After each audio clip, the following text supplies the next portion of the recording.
Guys, listen, lots to get to as we roll right along in the college football season. And name, image, and likeness, Gerhard. I remember sitting at my desk a few years ago, good God, a few years ago.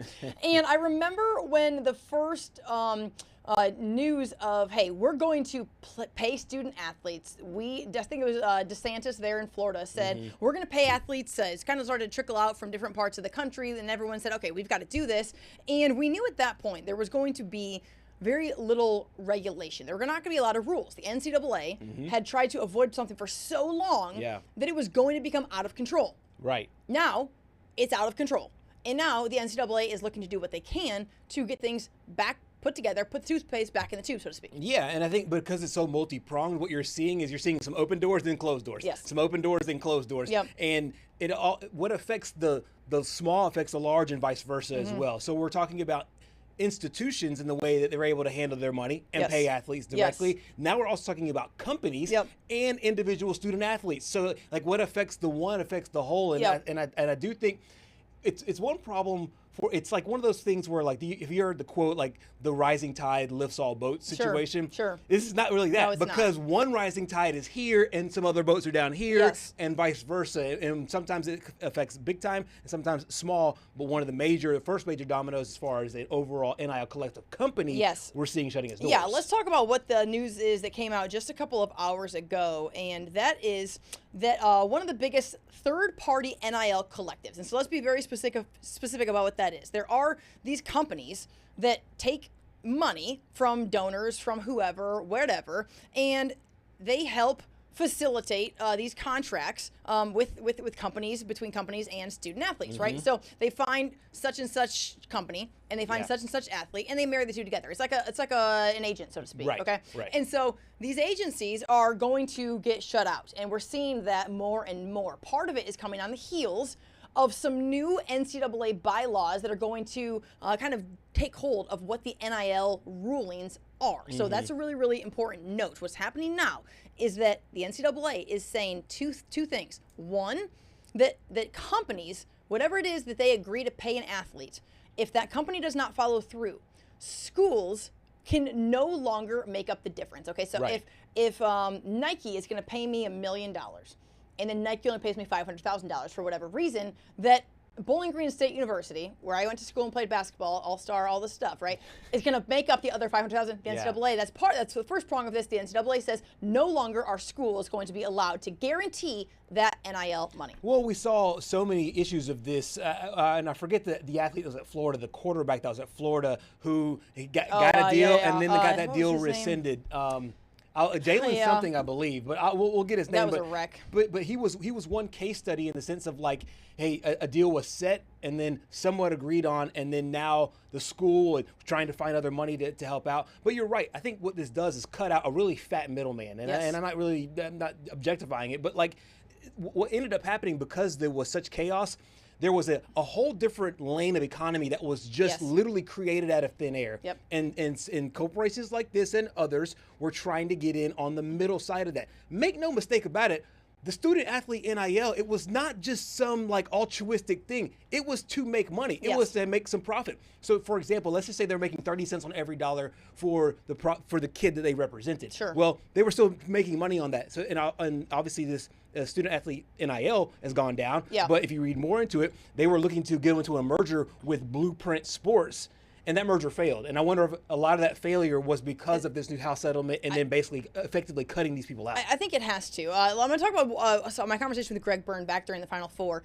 I asked him, and this was before the house settlement was really settled. It wasn't agreed on. It was still in the courts. We didn't know where it was going to go. It was getting voted on that week, actually. There in the Final Four, it got delayed. It happened a bunch later, and then it's going to really come into tact next fall. And so what it says is that universities can spend $20.5 million on their student athletes. So that is all that schools can directly pay their student athletes. So they have to take $20.5 million and divide it upon all of their programs. Right. So what I understand is that about $18 million for schools that care about bringing in students and revenue and things are going to put that towards football. So $18 million out of 20.5 is going to go towards football. Okay.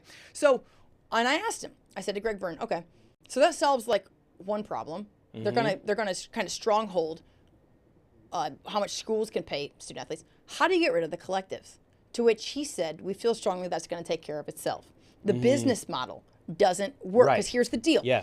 Schools don't just have $20.5 million lying around. Right. So these people that have money are going to donate directly to how they can impact their student athletes. They're going to donate to the schools give the money to the student athletes. So we're going to see that middleman, we're going to see that fade away. The other part of the NCAA's rulings today say that collective and booster deals must include specific direct activation. What that means is that I can't give you money if you don't do anything. Right. If you don't do something to actually, wear my product, if you aren't doing something that is of value, something that is tangible, can't be a no-show job. You can't make money. Yeah, it can't be a no-show job, and it has to be able to effectively bargain help everybody. So, but for example, let's just say that I own a company that does let's say I sell cameras, for example. Sure. Do I have to have photography of you using my camera in your work, or you show me photography in your work? Where does that extend and how far does that go? And at the same time, if we take this all the way back to where all of NIL started, this is where it started. It started where people can make money off going to camps and make money off of selling Milo's tea or whatever, or doing whatever one of the first ones that came out. I remember that. I was in Bowen on that. Bo Nixon, a few others, Bryce Young maybe. Yeah. And so this does go back to where it just can't be some fat cat that made a lot of money in real estate or in some other product selling whatever venture, and he's just like, I like my team X, and let me go pay quarterback Y $10 million for absolutely nothing. Correct. It is going to derail that. And how that is enforced to me is going to be really interesting. And okay, so here's the thing. So Dan Murphy of ESPN is the one that actually put this information out.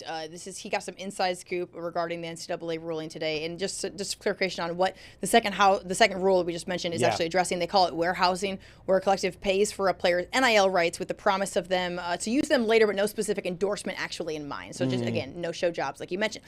So what I think is really, really funny about this is sometimes to understand a story, you have to go look to see who is one of the loudest people complaining about it. Because I think sometimes if you're trying to figure out if what's being done by the NCAA or what's being done by anybody is who is complaining about it the most. Right. So if you're trying to figure out if what the NCAA is doing is right or if it's the right thing for student athletes, look no further than who's complaining, which is the biggest booster for Texas Tech. Yes. He is out here and he is shouting from the rooftops about how this is the worst thing that has ever happened and how it is just not. And this guy has single-handedly bankrolled every single one of Texas Tech's entire programs. I mean, softball, look no further than that. And their all-star $1 million pitcher, hitter, or this woman who just absolutely killed it. She was great. She's probably worth the money. My point is, there's a reason the NCAA is putting these rules in place, and it's not just because they woke up on a Thursday and said, let's do this. There was a deal tied right to a player that's from this area. Lee Hunter bypassed the NFL because in the NFL, it probably would have been a third or fourth, fifth round pick, but he got a guaranteed close to $2 million to go to Texas Tech and to be on their defensive line. You think about St. John's. St. John's had the guy that had Vitamin Water, a billionaire. Sure. He ended up saying, hey, I want to buy a roster. Went to Rick Pitino. Who do you want? Got 6 guys, and that team ended up in the Sweet 16, You're the right. Elite 8. I mean, but here, I'll put the shoe on the other foot though, Simone. Let's just say I win the Powerball. I have made no bones about it. If I win the Powerball, my favorite school is getting paid. It's getting paid. Who exactly is your favorite school? I'm not going to say on this program, but I will say my favorite school, the school that I rooted for, Can you buy the Cubs a World Series, or can you buy the Patriots back said your favorite school on this program before. Why are you scared to say it now? I grew up. Put it on him, Patrick. Yeah, put it on him, bro. On, I grew up an Auburn fan. I have now realized. Auburn's not hurting for money. They're just hurting for things to actually go well. That's all. And I went to Jacksonville State. So Jacksonville State and Auburn get paid. You know what? If anyone sees just a private donor, all I know is if I am on a beach somewhere with a martini and Auburn is richer, just know Gerhard hit the jackpot because we both got paid. I'm his best friend and that's his favorite team. But now I would have done a no-show job, and now that's not available. Now I have to make them work. You know what? Patrick and I will just take whatever it was that you were going to put on the planes and not worry about that. Give it us. Give it to us. Give it to us. We need the money. Anyways, all that to say, the NCAA is certainly putting their best effort forth in trying to put the toothpaste back in the tube as it relates to name, image, and likeness, student athletes being paid played. And look, make no mistake about it. The NCAA, whatever that they expect to be paying to sit in court, that will be tripled, because there are going to be more, you name it, antitrust, this, that, yada, yada, all this in the courts over the next several years, now more than ever, because of how much it went one direction, how much they're going to try to pull that back into real things in and just have some sort of regulation. They're paying for the sins from decades before. Yeah. Right now, in real time. Yeah. And they will be doing so, I would think, for probably the better part of the next decade. Yeah.